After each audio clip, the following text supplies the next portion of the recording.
si Mai Salazar, hatid sa inyo ang mga pinakamainit na balita sa bansa dito sa News Force. Sa ulo ng mga balita, sunog sa Tondo na pinsala ang mga tahanan at iilang pamilya. 21 Pinoy seafarers ligtas matapos ang Houthi attack. Libo-libong Muslim nagtipon sa pagdiriwang ng Idil Adha. Bawas singil na kuryente, asahan ngayong Hunyo. LTO pananagutin ang mga ahente at dealer ng sasakyan na matagal mag-issue ng plaka at ORCR. PAF sinaklolohan ang pagsuko ng 2 Abu Sayyaf sa Sulu. Patas at pantay na balita, komprehensibong ulat para sa pulso ng masa. Ito ang News Force. Babala sa publiko, mag-ingat sa tumataas na insidente ng sunog dahil nitong kamakailan lang sunog sa Tondo ang tumupok sa iilang tahanan na nagdala ng pinsala sa mga pamilyang naninirahan dito. Para sa detalye ng balita, tunghaya ng ulat ni Jade Buhoy.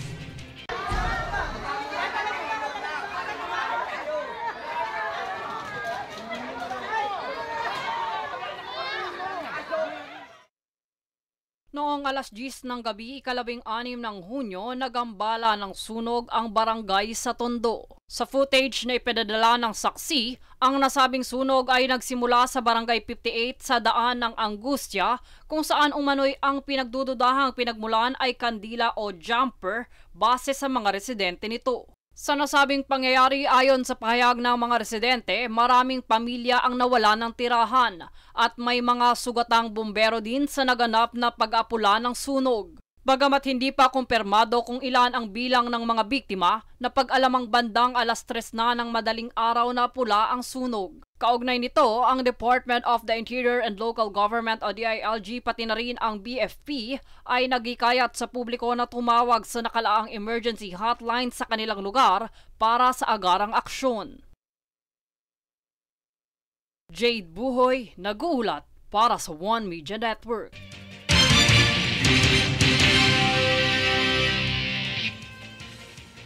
Magandang balita, ligtas na ang 21 Pilipinong marino matapos atakihin ng mga rebelde ng Houthi habang sakay ng MV Tutor sa Red Sea. Inaasahang darating ngayong araw ng Lunes ang mga Pinoy na nasagip mula sa pag-atake na nakarating na sa Port of Manama, Bahrain nitong Sabado matapos makuha ng isang barko ng United States Navy. Sumailalim sa stress debriefing at medical check-up ang mga Pilipinong mandaragat matapos ang insidente na ginanap noong araw pa ng kalayaan.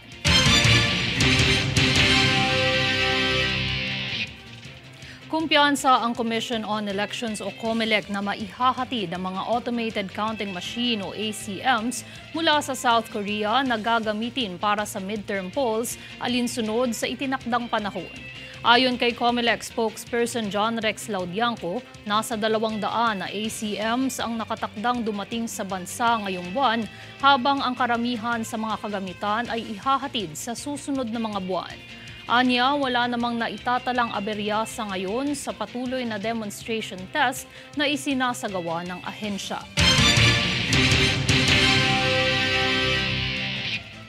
Magandang balita para sa mga consumer ng kuryente.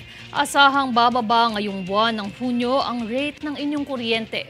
Ito ay alinsunod sa kautusan mula sa Energy Regulatory Commission na istagger ang koleksyon ng mga gastos sa pagbuo mula sa wholesale electricity spot marker. Kung ang inyong sambahayan ay kumukonsumo ng 200 kWh buwan-buwan, asahan ang pagbaba ng humigit kumulang 372 piso sa singil sa kuryente ngayong buwan.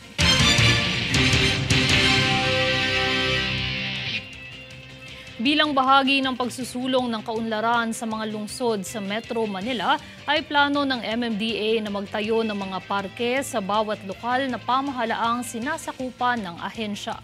Tunghaya ng detalye sa ulat ni Princess Castro.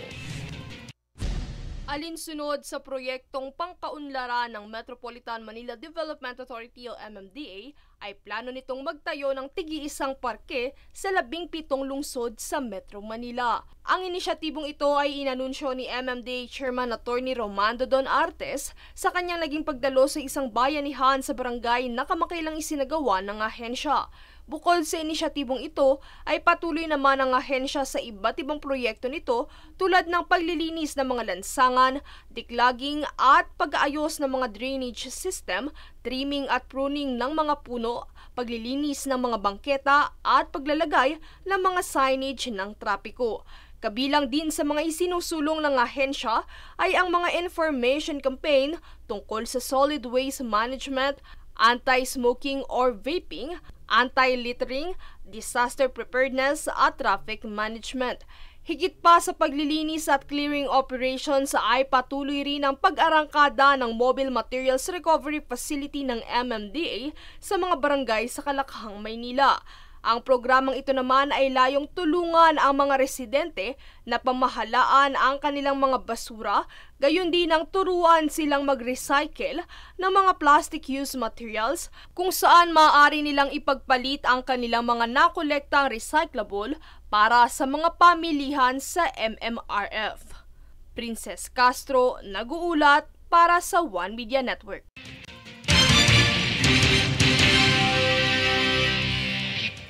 Masayang ibinahagi ng Department of Trade and Industry o DTI ang paglulunsad ng One DTI Communication Strategic Framework at bagong slogan na Angat Negosyo, Asenso Trabaho, Alagang Consumer para sa Bagong Pilipinas. Ang inisyatibong ito ay nakaangkla sa layunin ng kagawaran na maging inklusibo, kung saan ito ay sasaklaw sa lahat ng functional group, unit at agencies na layong itaguyod ang kultura at trademark identity ng DTI. Dagdag pa rito ay ipinapakita rin ng framework at slogan ang aktibong dedikasyon ng departamento na isulong ang dekalidad na trabaho, mga negosyo, maging ang pagprotekta sa mga mamimili.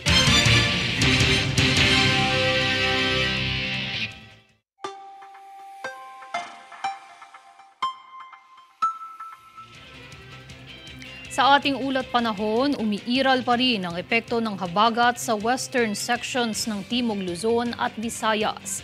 Dahil rito makararanas ng maulap na kalangitan na may kalat-kalat na pag-ulan ang Palawan at western Visayas. Gayun din ang bahagyang maulap na papawirin na may pulupulong mga pag-ulan sa Metro Manila, Zambales, Bataan, Cavite, Laguna, Batangas at natitirang bahagi ng Mimaropa.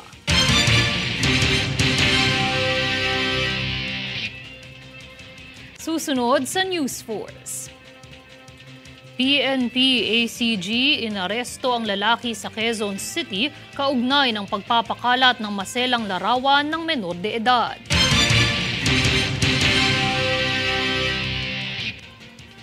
DA nagpalaganap ng pamamaraan upang maibsan ang pinsala ng La Nina sa sektor ng pagsasaka.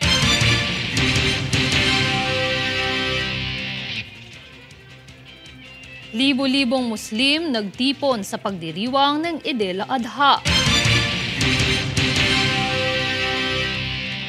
Manatiling nakatutok para sa higit pang mga balita sa pagbabalik ng News Force.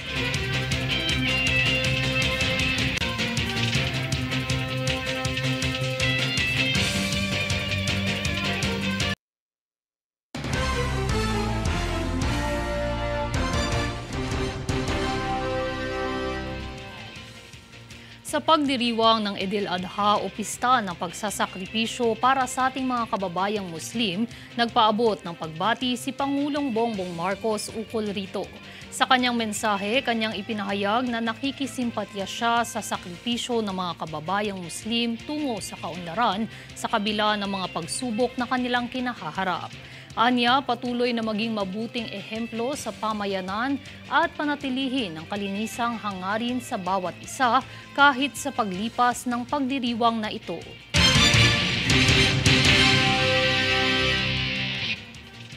Abiso sa mga motorista, suspendido ngayong araw ang number coding scheme alinsunod sa pagdiriwang ng Eid al-Adha. Ito ay matapos ang kamakailang deklarasyon ni Pangulong Ferdinand Bongbong Marcos Jr. na gawing regular holiday ang ika-17 ng Hunyo bilang pagbibigay daan sa pista ng sakripisyo na ginugunita ng mga Muslim.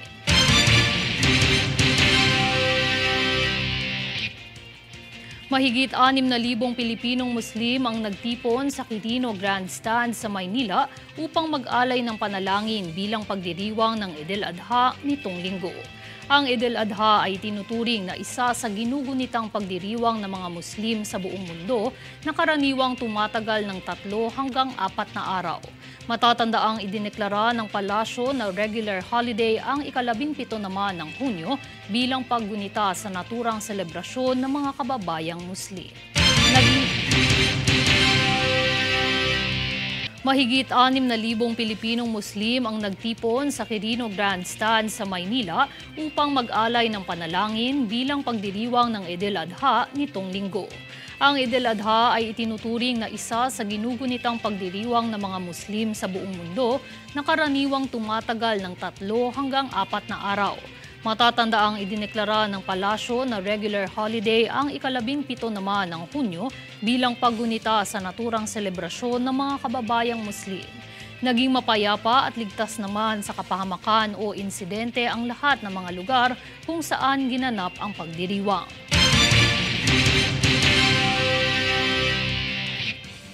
Bunsod ng masamang panahon at ilang rason kung bakit hindi makapalaot ang ilang mangingisda sa West Philippine Sea o WPS ay nagbigay ng ayudang pagkain ng Department of Social Welfare and Development o DSWD Central Luzon sa mga apektadong sektor. Humigit kumulang 100 kahon ng family food packs ang naipamahagi ng Kagawaran at Armed Forces of the Philippines sa mga bayan ng San Antonio, San Narciso, Cabangan at Botolan sa Zambales. Siniguro naman ng DSWD na patuloy itong magbibigay ng tulong at tututukan ng pagtugon sa pangangailangan ng mga mangingisda sa WPS.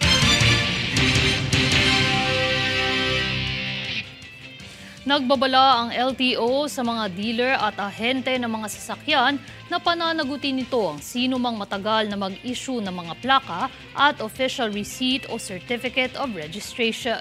Narito si Princess Castro para sa detalye. Hahabulin at pananagutin ng Land Transportation Office o LTO ang mga ahente at dealers ng mga sasakyan kabilang ng mga motor na matagal mag-issue ng plaka at official receipt o certificate of registration. Ito ay matapos ipahayag ni LTO Chief Assistant Secretary Atty. Vigor Mendoza II kamakailan, kung saan anya ito ay kaugnay ng pagsisimula ng ahensya na umaksyon laban sa mga motor vehicle agents na patuloy na lumalabag sa guidelines ng LTO. Ayon kay Mendoza, ang babalang ito ay layong paalalahanan ang mga dealer at agent na gawing mabuti ang kanilang trabaho, kabilang na ang obligasyon nito sa kanilang mga kliyente. Dagdag pa niya, kasama sa kanilang trabaho ang tiyakin na sumusunod sila sa regulasyon ng LTO patungkol sa release ng plaka at OR o CR sa tamang oras. Ang hakbang na ito ng LTO ay nakaangkla sa inisyatibo ni Pangulong Marcos na tugunan ng backlog sa license plates. Matatandaang kamakailan ay nag-issue rin ng isang memorandum ang Malacanang sa Department of Transportation para mapasunod ang mga vehicle dealer sa itinakdang oras ng pagproseso sa paglabas ng mga plaka ng sasakyan. Sa kasalukuyan, naabot na umano sa 28 ahente mula sa iba't ibang motorcycle at car dealerships ng mga ahente at kanilang dealership ang irerekomendang patawan ng LTO ng sanctions, multa at posibleng suspensyon sa kanilang accreditation. Kaugnay nito ay maaari namang umabot sa 20,000 hanggang kalahating milyong piso ang multang ipapataw sa mga lalabag na ahente habang 1 hanggang 6 na buwan na suspensyon sa kanilang accreditation. Para sa mga nais magsumbong kaugnay ng paglabag sa regulasyon ay mangyari lamang na ipagbigay alam sa social media accounts ng LTO at sa action the spot na nakatalas sa inyong screen. Princess Castro, nag-uulat para sa One Media Network.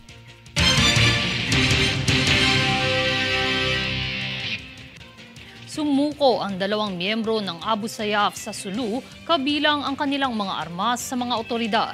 Ang detalye tutukan mula kay Jade Buhoy. Sinaklolohan ng Tactical Operation Wing Western Mindanao ng Philippine Air Force o FAF ang pagsuko ng 2 miyembro ng Abu Sayyaf sa Sulu kamakailan. Ang nasabing operasyon ay matagumpay na naisagawa sa tulong ng Philippine Army, Special Action Battalion, Special Action Force at iba pang kaugnay ng hukbo ng kapulisan at otoridad. Ang mga personalidad na sumuko sa otoridad ay nakaraang nagsilbi bilang Intel at Security Officer ng pumanaw na lider ng Abu Sayyaf na si Galib Andang at Mujib Susukan, nasangkot sa insidente ng pangingidnap sa Sipadan noong taong 2000. Matapos nito, pinagsilbihan din nila ang kilalang lider na si Idang Susukan, hanggang sa makalipas ang ilang taong pagtatago sa Joint Task Force Sulu na pagdesisyonan ng 2 sumuko upang bumalik sa komunidad at makapagsilbi sa pamayanan. Sa nasabing operasyon, 2 Garand Springfield rifle din ang isinuko. Ayon naman sa Armed Forces of the Philippines, ang pagsuko ng 2 miyembro ay isang indikasyon ng patuloy na pagsulong ng kapayapaan sa bansa. Jade Buhoy, nag-uulat para sa One Media Network.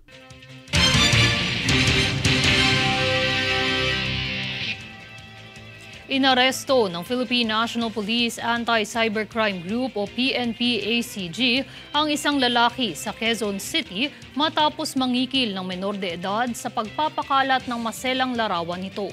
Ang suspect na si alias Arvin na nahuli sa Payatas, Quezon City ay nakuha ng mga larawan nito sa cellphone ng ex-boyfriend ng biktima bilang nakipag-swap ito sa Tiangge. Ayon naman kay Police Brigadier General Ronnie Cariaga, ang natugis na suspect ay hahatulan ng patong-patong na kaso sa child abuse, robbery with intimidation of person, anti-photo and video voyeurism, maging ng Cybercrime Prevention Act.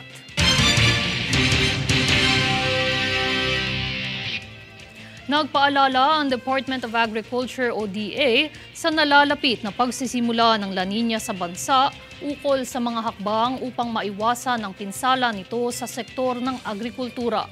Nagbigay ng hakbang ang ahensya gaya ng pag-schedule sa aktibidad sa sakahan upang hindi ito matapat sa panahon ng bagyo. Pagkukumpuni ng mga kanal at irigasyon upang maging maayos ang daloy ng tubig, maging pagkuha ng insurance sa Philippine Crop Insurance Corporation o PCIC. Ayon sa DA, ang posibleng pinsala ng La Nina ay mapapansin sa mga pananim, pati ang pag-apaw ng tubig sa mga palaisdaan at pagkakasakit ng mga alagang hayop.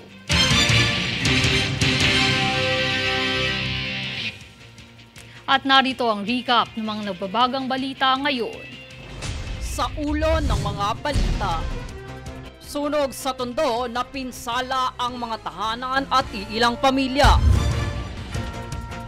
21 Pinoy seafarers ligtas matapos ang Houthi attack. Libo-libong Muslim nagtipon sa pagdiriwang ng Idil Adha. Bawas singil na kuryente, asahan ngayong Hunyo. LTO pananagutin ang mga ahente at dealer ng sasakyan na matagal mag-issue ng plaka at ORCR. PAF sinaklolohan ang pagsuko ng 2 Abu Sayyaf sa Sulu. Patas at pantay na balita. Komprehensibong ulat para sa pulso ng masa. Ito ang News Force. At yan ang pinakamainit na mga balita ngayong araw. Manatiling nakatutok sa aming mga ulat at updates sa aming Facebook page, facebook.com/OneMediaNetwork. Ako si Mai Salazar at ito ang News Force.